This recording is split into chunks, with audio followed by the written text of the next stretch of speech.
dalam pertemuan kita. Ini adalah minggu pertama di bulan September, dan setelah 1 bulan yang lalu, sepanjang bulan Agustus, kita telah berbicara tentang bagaimana Indonesia merdeka lalu terbentuk.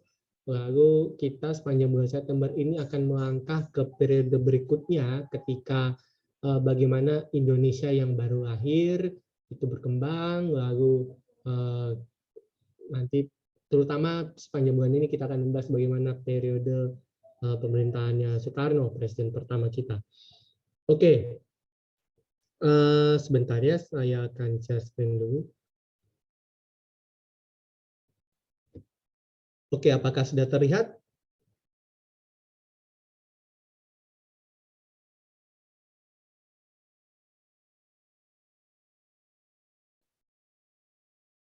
Apakah slide saya sudah terlihat, teman-teman? Sudah? Oke, baik. Terima kasih. Oke, baik. Saya tadi, sebelum memulai ini ya, saya tadi cukup terkesima, cukup terpukau kalau boleh dibilang begitu, dengan lagu yang tadi diputarkan sebelum kelas kita ini.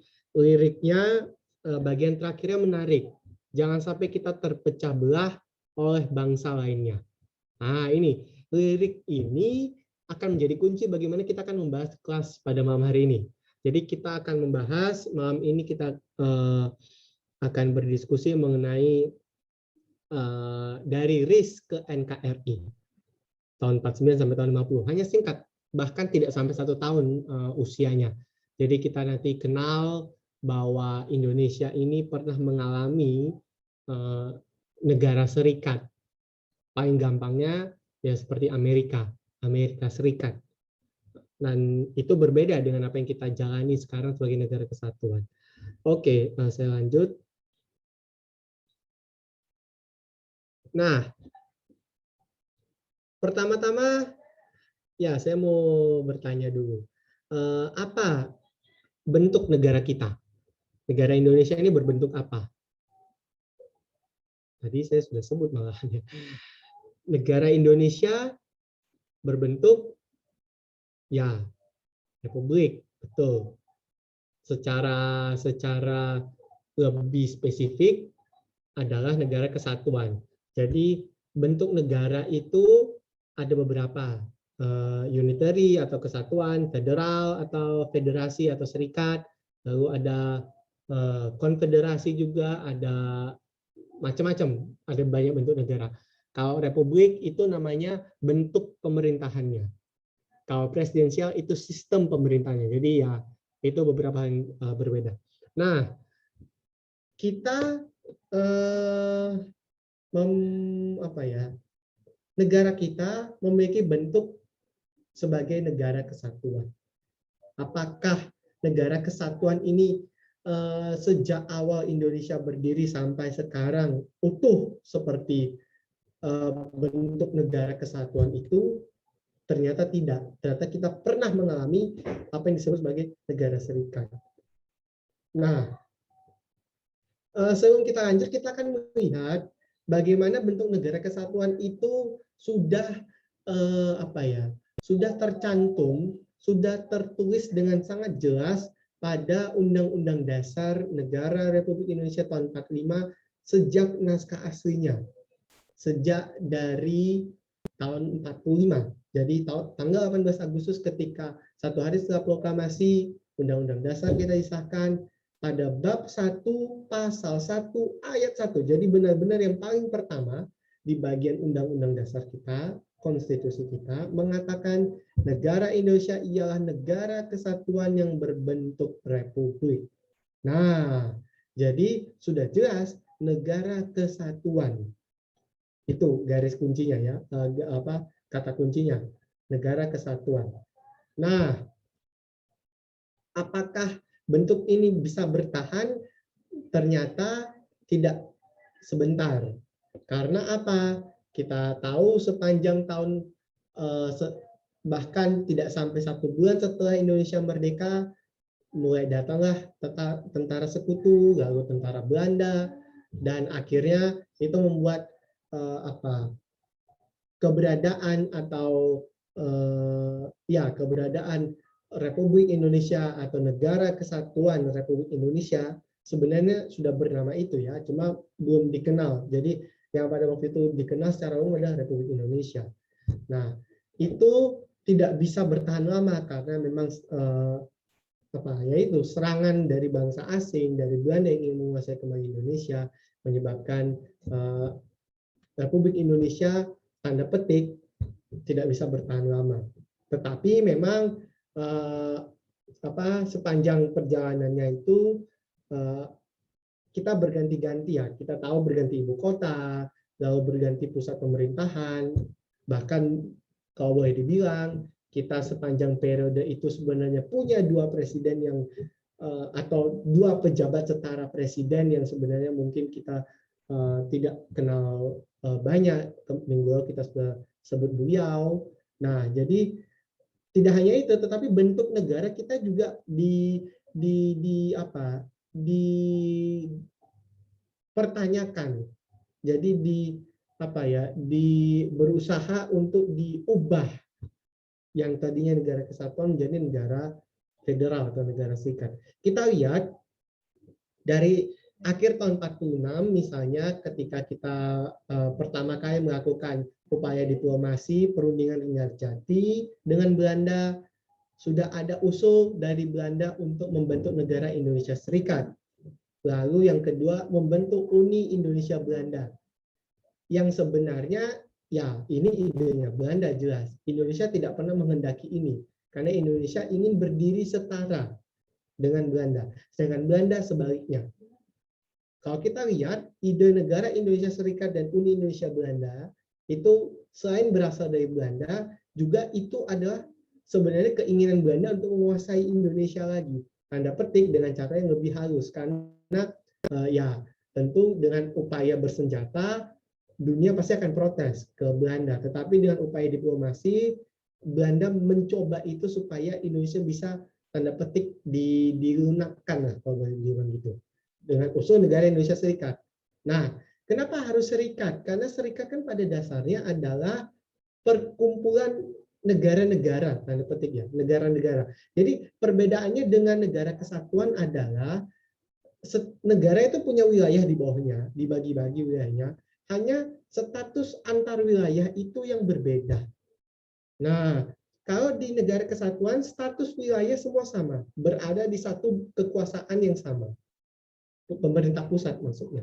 Nah, cuma ketika di negara bagian atau menjadi negara serikat, kekuasaan mereka ada dua. Di negara bagian itu mereka punya kekuasaan, tetapi juga mereka ada kekuasaan di tingkat pusat. Nah, dua kekuasaan ini biasanya lebih dominan adalah kekuasaan negara bagian. Kekuasaan di wilayah yang lebih bawah. Karena apa? Sebenarnya status antar wilayah itu istilahnya tidak setara juga dalam arti berusaha punya kekuasaannya masing-masing. Nah, itu yang menyebabkan Indonesia sejak awal sebenarnya sudah menolak. Cuma kenapa akhirnya Indonesia ya mau tidak mau setuju? Karena yang dikejar, yang ingin dicapai Indonesia pada waktu itu bukan tidak semata-mata, tidak yang paling utama adalah negara kesatuan. Tetapi bagaimana Indonesia diakui. Minimal Indonesia diakui saja kalau Indonesia itu ada. Entah bentuknya seperti apa ya itu urusan belakangan. Yang penting diakui dulu. Makanya ya meskipun usul ini ditolak oleh banyak kalangan, tetapi ya bagaimanapun pada waktu itu para pemimpin menerima karena tujuan utama mereka bukan untuk membentuk negara kesatuan semata-mata, tetapi untuk menunjukkan supaya Indonesia ini tetap ada. Nah, selanjutnya setelah daya perundingan Linggarjati, ada agresi militer Belanda yang pertama tahun 47. Setelah itu kita mengenal perjanjian Renville dan usul ini kembali ditegaskan.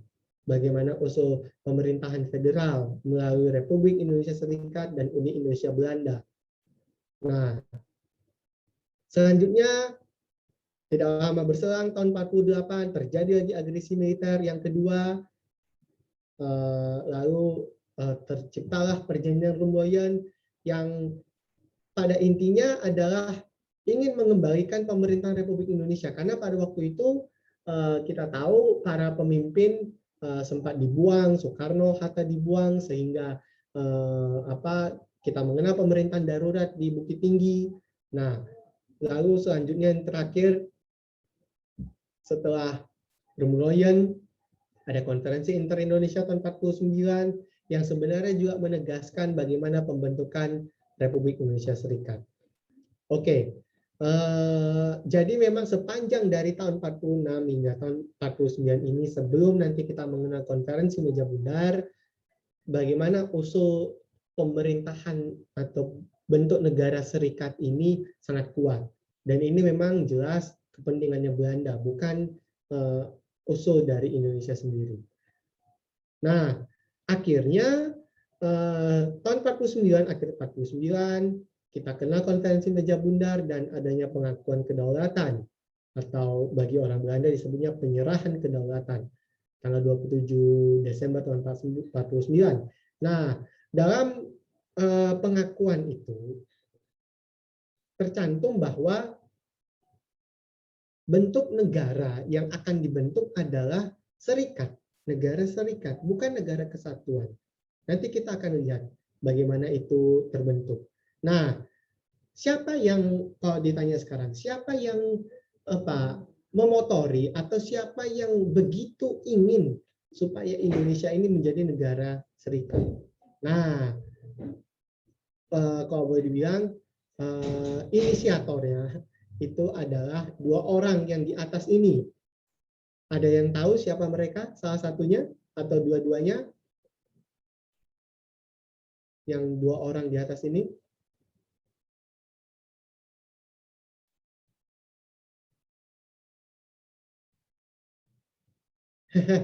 Kayak orang apa? Enggak, ini orang Indonesia semua ini. Hanya memang ya ini kelihatan kayak mirip sih. Ada yang tahu namanya? Yang atas dulu. Yang bawah benar, ada Bung Hatta, betul. Yang atas. Ada dua orang ini, satu berkacamata, satu ini berjas. Ada yang tahu salah satunya atau dua-duanya? Siapa namanya?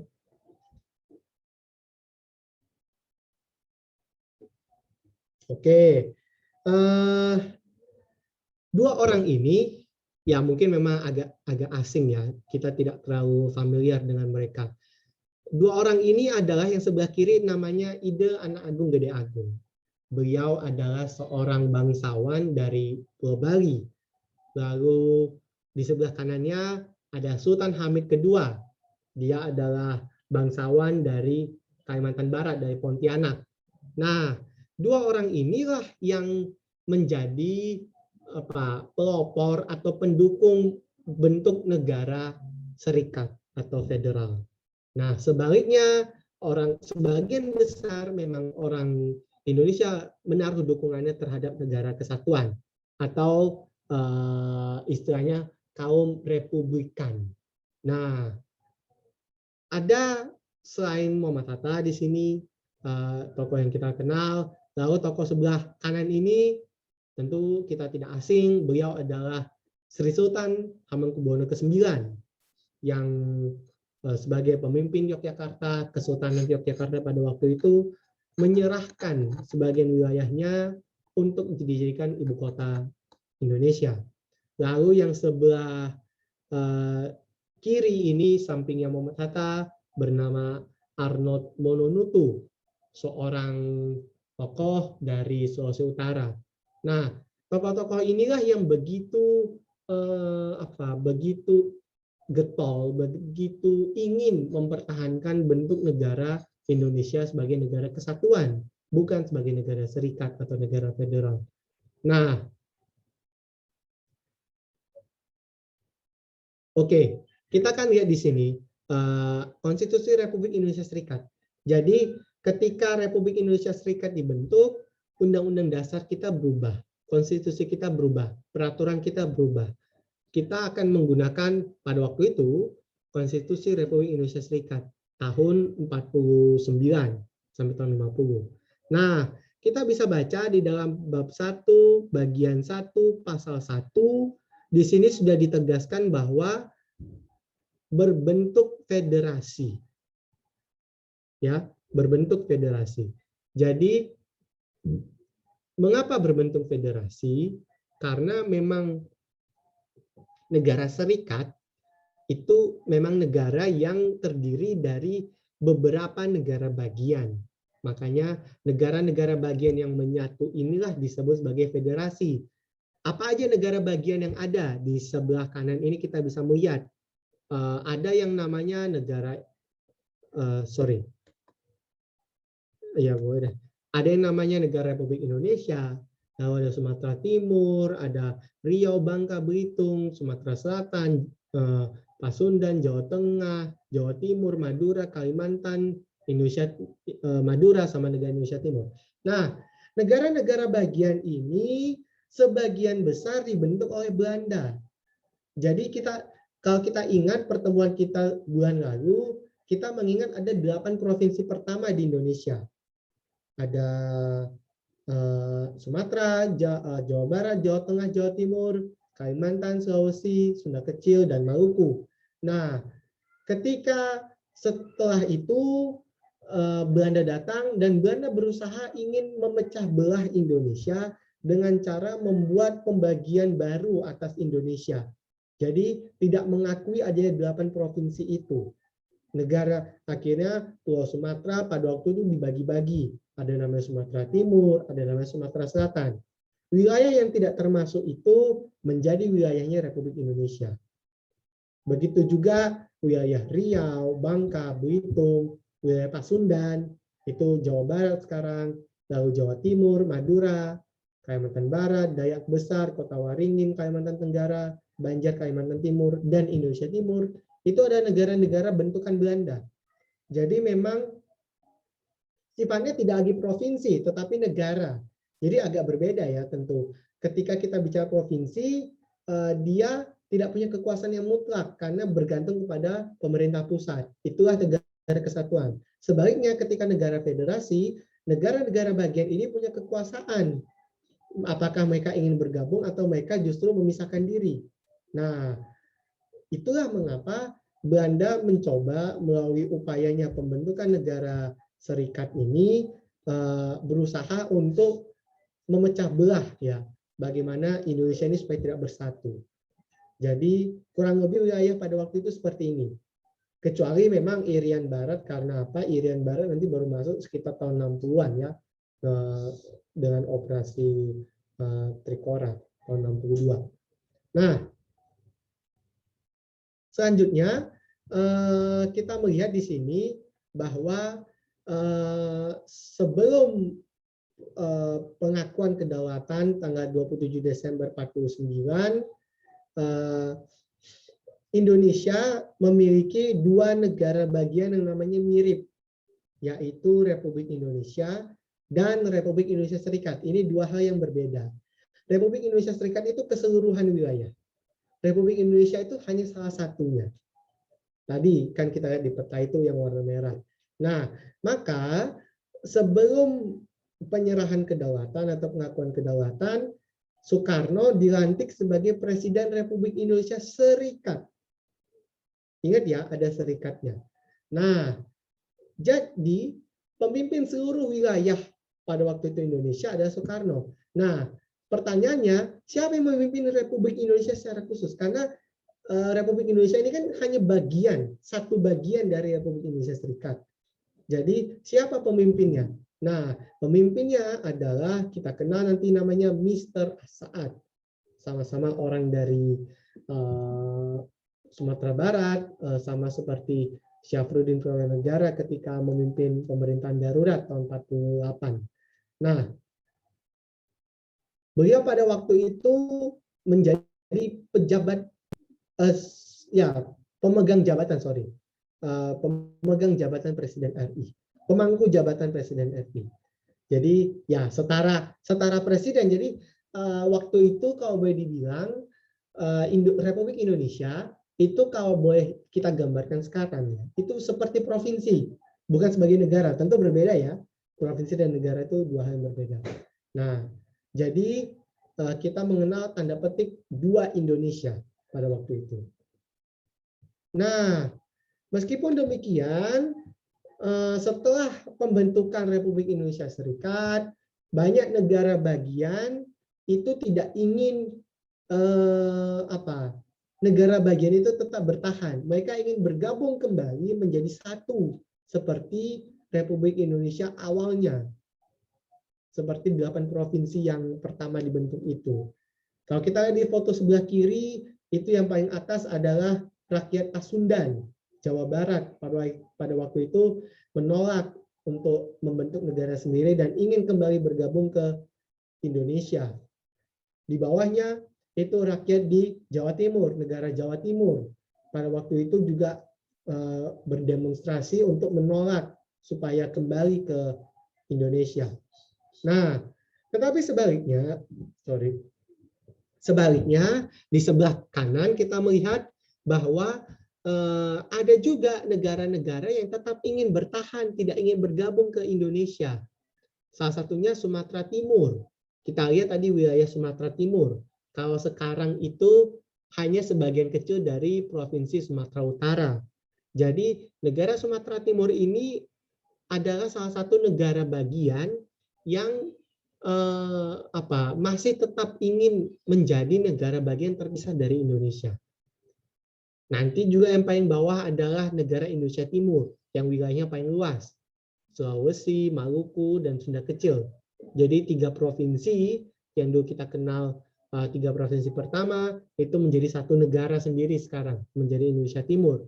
Nah, 2 negara yang tadi saya sebutkan, negara Sumatera Timur dan Indonesia Timur, ini adalah 2 negara terakhir yang masih bertahan.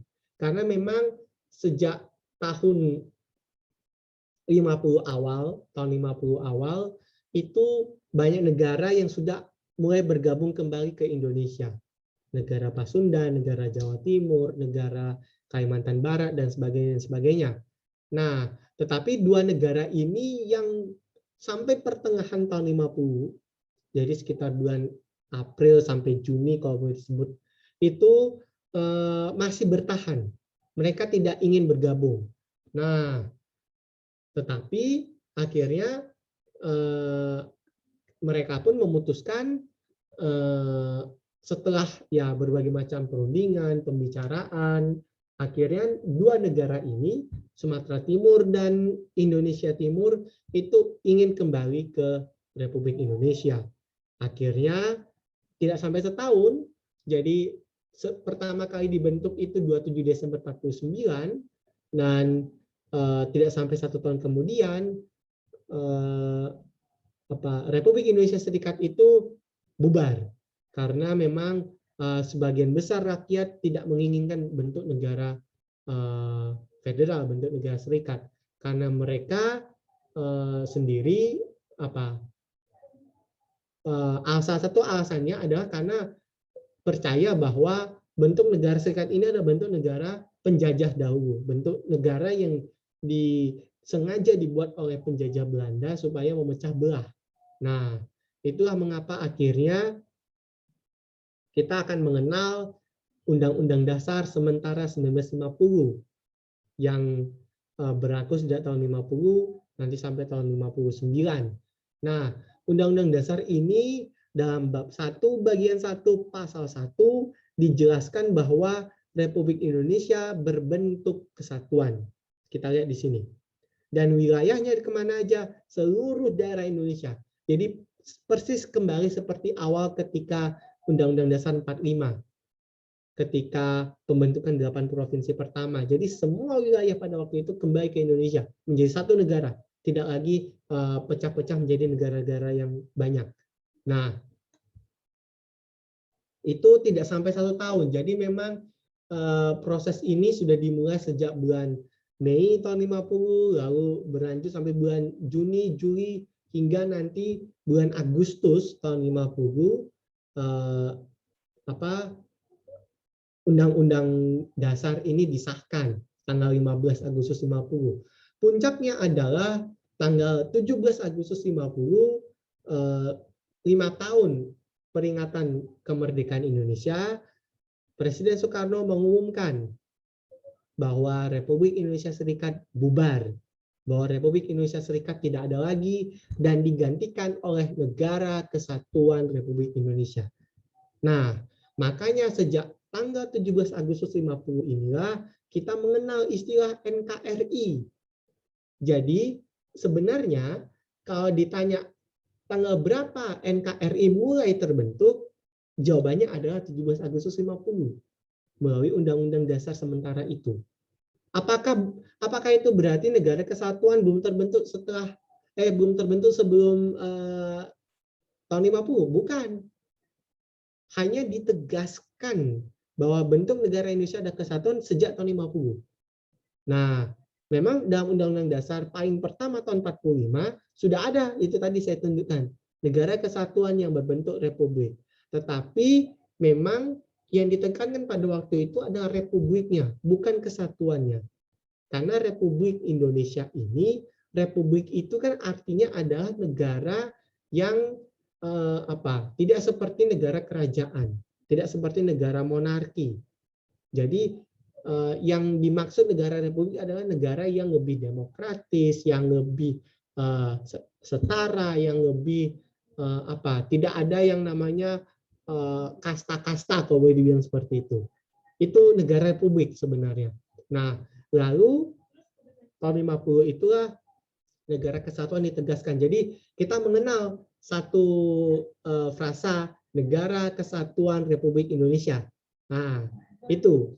Dan bahkan bentuk negara kesatuan ini ketika nanti tahun 98 setelah reformasi itu ditegaskan supaya tidak boleh diubah. Jadi nanti kalau teman-teman akan baca Undang-Undang Dasar setelah amandemen tahun 2002, nah di situ akan tercantum bahwa bentuk Negara Kesatuan Republik Indonesia tidak boleh diubah. Tidak boleh. Karena apa? Pengalaman pahit ketika Indonesia pernah menjadi negara serikat itu sudah sangat cukup memberikan pelajaran bahwa negara serikat memang tidak cocok, kalau boleh dibilang. Tidak cocok dengan, tidak sesuai dengan apa yang memang dicita-citakan, apa yang dikehendaki oleh rakyat Indonesia. Jadi setelah 17 Agustus 50 kita kembalilah menjadi Negara Kesatuan Republik Indonesia sampai detik ini seperti itu. Jadi memang durasinya hanya singkat, bahkan kalau dihitung-hitung hanya sekitar 7-8 bulan saja adanya Republik Indonesia Serikat ini. Begitu. Oke, baik. Sekian presentasi dari saya malam ini. Terima kasih teman-teman. Apakah mungkin ada yang ingin bertanya atau menanggapi? Saya persilakan. Ya, sahabat kelas, mungkin ada pertanyaan, kita diskusikan bersama ya.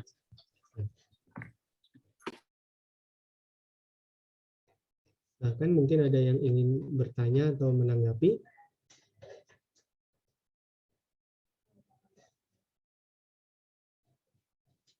Oke, mungkin ini yang sebelumnya ini bagus ya tanggapannya. Jadi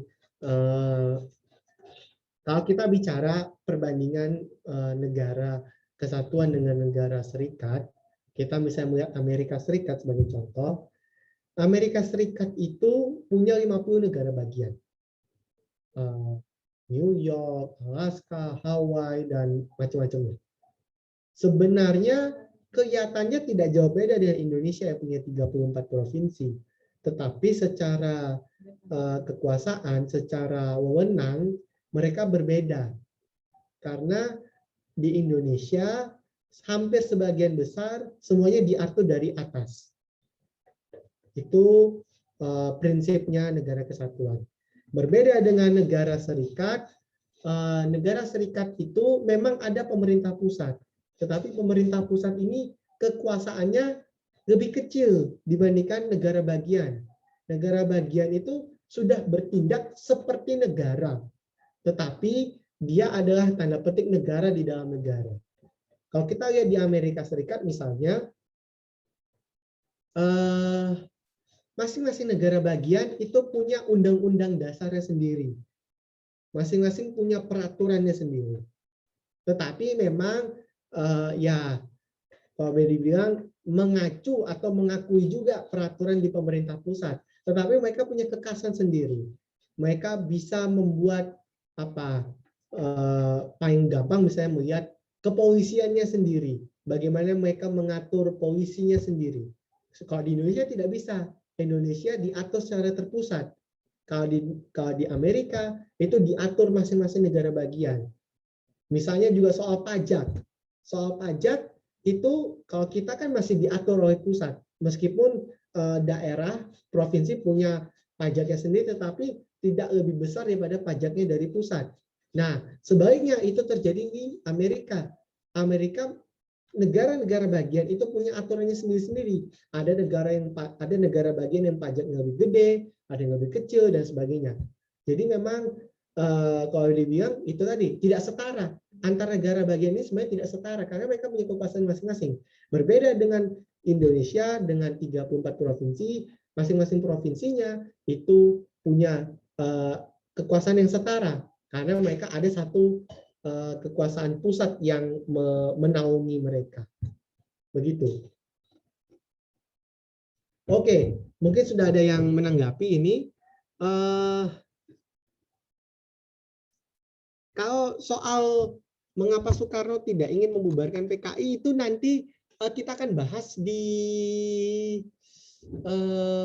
mungkin pertemuan 2 minggu lagi ya, soal demokrasi terpimpin. Nanti kita akan lihat. Jadi sebenarnya mengapa pada waktu itu, sekarang begini, pertanyaannya dibalik. Kenapa pada waktu itu ide atau gagasan tentang komunisme itu begitu kuat di Indonesia?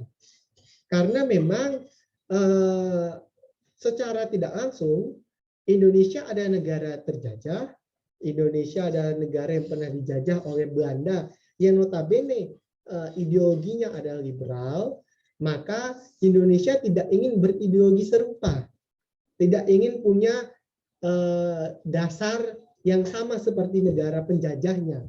Maka memang Indonesia sebenarnya tidak ingin sebenarnya juga 100% liberal atau 100% komunis, tidak. Indonesia mengambil jalan tengah yang kita sebut sebagai Pancasila. Tetapi memang seiring berjalannya waktu, kita akui bahwa Soekarno memang memiliki kedekatan justru kepada negara-negara yang berpaham komunis, Soviet, Tiongkok, lalu Vietnam dan sebagainya. Karena apa? Karena memang pada awalnya Indonesia ingin menjalin kerjasama dengan semua negara, entah itu liberal, entah itu komunis, entah kiri, entah kanan. Tetapi karena pada waktu kita tahu pada waktu itu tahun 50-an setelah Perang Dunia Kedua ada yang namanya Perang Dingin. Dan Perang Dingin ini kan dasarnya ada perang ideologi, perang ide gagasan. Jadi karena pada waktu itu negara-negara harus memilih salah satu. Nggak bisa Indonesia itu sebenarnya ingin berdiri di tengah, tetapi ya karena dunia pada waktu itu sangat terbagi ya, sangat istilahnya terpolarisasi, sangat terbelah menjadi dua kubu, liberal dan komunis, maka dalam tanda petik Indonesia lebih condong ke sana. Karena apa? Ya Indonesia jelas tidak ingin bergabung ke arah liberal karena mereka menganggap bahwa mereka akan sepemikiran dengan penjajahnya mereka. Dan itu yang Indonesia tidak mau. Nah, cuma memang nanti menariknya adalah cita-cita. Nah, cita-cita komunisme bagi masing-masing orang yang kita kenal seperti Aidi, Tan Malaka, dan sebagainya, ini berbeda-beda ide-idenya. Ada yang idenya jauh lebih lunak, ada yang idenya keras. Idenya keras ini memang lebih digaungkan oleh PKI, Partai Komunis. Nah, tetapi Soekarno sendiri berusaha supaya ide ini tertampung, tetapi tidak 100%. Makanya kalau kita lihat di Pancasila misalnya, kita akan melihat bahwa ada sila tentang keadilan sosial. Keadilan sosial ini memang sangat sangat identik dengan ide komunis. Komunis ini kan kata dasarnya komunitas.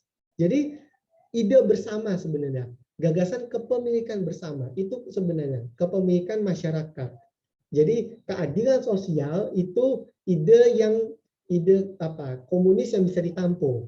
Lalu di bagian sila kedua misalnya kemanusiaan yang adil dan beradab, ini adalah ide liberal jelas, karena kalau kita mengenal humanity, nah demokrasi ini kan ide liberal sebenarnya. Jadi bagaimana akhirnya dalam Pancasila 5 sila itu sebenarnya dua ideologi ini berusaha dipersatukan meskipun tidak bisa semuanya. Kalau ditanya lebih condong kemana, memang Indonesia kelihatannya memang akan lebih condong ke arah kiri. Karena tidak hanya Indonesia ya, sebagian besar negara di belahan timur, Asia, lalu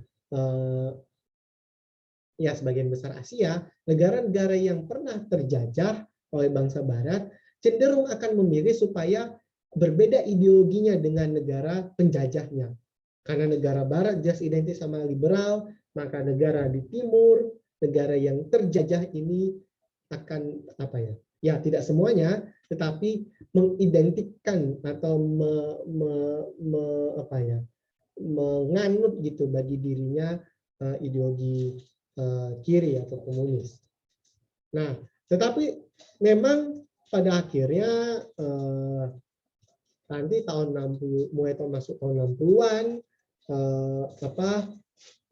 kelihatannya komunis menguat, lalu nanti tahun 65, tahun 66 jatuh di bawah Soeharto. Nah, kurang lebih seperti itu. Lalu selanjutnya, ya, mengapa RIS harus dibentuk? Karena itu tadi saya sudah bilang, salah satu alasannya adalah Indonesia memang sejak pertama kali perundingan, begini, sebelum itu, Indonesia sebenarnya sudah menyadari bahwa kalau Indonesia berperang melawan Belanda pasti kalah, karena kita tahu Belanda meskipun jumlahnya lebih sedikit, tapi teknologi mereka lebih bagus. Dan yang kedua, Belanda ini nggak sendirian, Belanda ini ada backingannya banyak, Amerika, Inggris, Prancis, Australia, negara-negara sekutu. Jadi memang akhirnya Indonesia tidak lagi mengandalkan semata-mata hanya lewat perang, tetapi lewat meja perundingan, meja diplomasi. Nah, dalam meja diplomasi ini tentu sudah sejak awal memang dikhawatirkan Belanda ini tidak bisa melunak. Belanda tetap ingin bersikeras menguasai Indonesia. Tetapi Indonesia juga bersikeras ingin tetap mempertahankan kemerdekaan. Jadi ada dua kubu yang saling bertabrakan di sini. Nah, akhirnya ya tentu kalau ingin konfliknya selesai kan harus ada yang mengalah. Nah, Belanda tidak ingin mengalah, Indonesia tidak ingin mengalah. Akhirnya ya kalau boleh dibilang pada waktu itu tanda petik ya, Indonesia yang akhirnya tanda petik mengalah. Mengalah dalam arti Indonesia memilih bentuk serikat sebagai negaranya, tetapi Indonesia ini diakui ada dulu.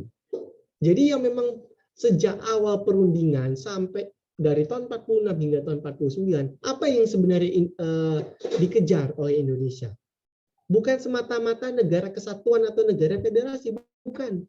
Tetapi bagaimana dunia internasional tahu kalau Indonesia itu ada. Itu sebenarnya kuncinya. Karena memang minggu lalu saya sudah jelaskan bahwa ciri-ciri negara itu ada 4. Pertama, 3 ciri pertama ini di dalam negerinya. Punya rakyat, punya pemerintahan, dan punya wilayah. Indonesia jelas memenuhi ketiga ini. Nah, tetapi ada satu syarat lagi yang juga penting, yaitu syarat yang dari luar, pengakuan dari negara lain. Nah, pengakuan dari negara lain ini sangat Indonesia butuhkan, apalagi sebagai negara baru. Indonesia butuh dukungan. Nah, selain Indonesia mendapat dukungan dari negara-negara Asia, negara Asia, negara Afrika, Indonesia juga butuh dukungan dari negara-negara besar, negara Eropa, negara Amerika. Nah, caranya adalah dalam meja perundingan ini, mereka menunjukkan bagaimana Indonesia ini harus tetap ada. Bentuknya apa, ya itu urusan nanti. Jadi, ibaratnya bungkusnya beda, tapi isinya sama. Itu. Kalau memang dibilang militer kita lemah, ya memang kita lemah pada waktu itu. Makanya kita akhirnya ingin berunding. Kalau militer kita kuat, ya kita tidak ingin berunding. Kita babat habis gitu. Belanda selesai. Tapi memang akhirnya Indonesia tidak bisa seperti itu. Harus memilih atau tanda petik harus mengalah pada waktu itu. Tapi toh jugaan, tapi ya bagaimanapun juga, toh akhirnya Republik Indonesia Serikat itu hanya sampai bertahan 1 tahun. Bahkan tidak 1 tahun. Dan nanti kita lihat dalam minggu depan kita akan melihat bagaimana aset-aset Belanda, kita lihat bangunan-bangunannya, perusahaan-perusahaan Belanda itu akhirnya diambil alih. Jadi memang bentuk negara serikat pertama-tama jelas tidak sesuai dengan apa yang diinginkan rakyat Indonesia, dan yang kedua, setelah Indonesia menjadi negara kesatuan, Indonesia juga berusaha ingin menghilangkan pengaruh-pengaruh Belanda lebih besar. Ya itu tadi yang nanti kita kenal nasionalisasi. Itu nanti mungkin minggu depan kita akan bahas. Oke, saya kira cukup. Lalu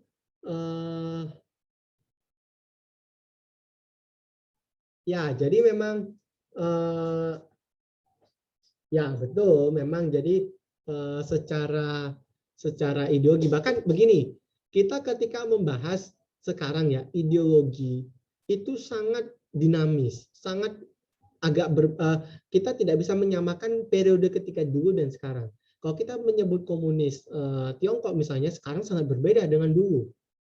Kalau dulu memang secara pikirannya komunis, tetapi perilakunya liberal. Kita lihat buktinya perusahaan-perusahaan Tiongkok sudah nomor 2 sedunia. Kalau misalnya itu Tiongkok masih tetap berusaha menggunakan ide komunisnya tahun 49, ya Tiongkok jadinya negara biasa aja. Tidak akan besar. Nah, itu menariknya nanti ketika kita melihat ide ini, gagasan tentang komunisme, liberalisme, ini gagasan yang tidak pernah mati, tidak pernah stagnan, tidak pernah tetap, dia akan selalu berubah. Dan kita lihat juga misalnya di negara-negara liberal, kita sebutkan Amerika Serikat. Amerika Serikat pada sepanjang tahun 2020 misalnya, bahkan sebelumnya sepanjang masa pemerintahan Donald Trump, kita melihat bagaimana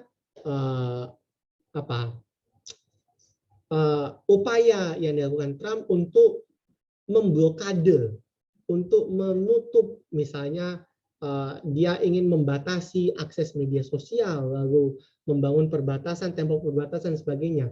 Jadi secara tidak langsung kita melihat ini kan perilaku tanda petik kediktatoran yang sangat identik dengan negara komunis. Padahal ini di Amerika. Jadi memang kalau kita bicara ideologi ini sangat cair sebenarnya. Kalau dalam konteks waktu itu, kita bicara konteks misalnya tahun 50-an, setelah Perang Dunia Kedua, itu jelas terlihat bagaimana ideologi negara itu sangat terbagi. Jadi 100% liberal, 100% komunis, kelihatan. Amerika Serikat begitu liberal, Soviet dan Tiongkok begitu komunis. Tetapi dalam perkembangannya, nanti tahun 60-an, 70-an, bahkan nanti sampai 90-an, sampai Uni Soviet bubar, tahun 2000-an sampai sekarang, ideologi ini sangat cair. Jadi sangat-sangat tidak bisa kita melihat hanya dengan satu kacamata yang yang lurus banget, nggak bisa. Karena memang harus dilihat dari konteks waktunya. Kita membahas di kapan ini terjadi. Begitu. Jadi memang sangat cair ya kalau kita membahas ini.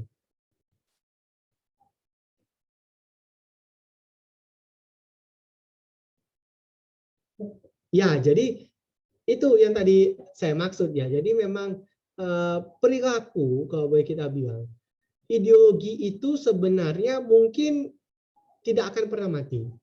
Tetapi perilaku negaranya, kebijakan negaranya itu yang akan selalu berubah. Jadi terkadang apakah kebijakan negara itu sejalan dengan ideologinya, terkadang iya, terkadang tidak. Nah, seharusnya kan jalan searah, tetapi terkadang yang bisa beda arah. Jadi ya misalnya praktik embargo ini kan praktik yang sangat identik dengan negara komunis. Adanya pembatasan, pengetatan, adanya pelarangan dan sebagainya macam. Tetapi ini tuh dilakukan oleh negara yang justru berideologi liberal seperti Amerika. Jadi memang ya sangat-sangat cair ya kita membahas ideologi seperti ini. Oke, kira-kira ada lagi kah yang ingin menanggapi soal topik kita atau mungkin soal yang lain? Mungkin kalau tidak ada yang menanggapi, saya kembalikan ke Pak Ketua Kelas. Terima kasih teman-teman atas tanggapannya, atas kehadiran malam ini. Silakan. Oke, terima kasih Joshua. Ya, jadi karena kalau tidak ada pertanyaan, kita akhiri kelas kita malam ini sampai di sini. Kita ketemu lagi minggu depan ya dengan topik yang lebih menarik lagi. Oke, terima kasih Joshua untuk sharingnya malam ini. Baik, terima kasih kembali juga teman-teman Pak Ketua Kelas. Selamat malam. Selamat malam semuanya. Terima kasih Joshua.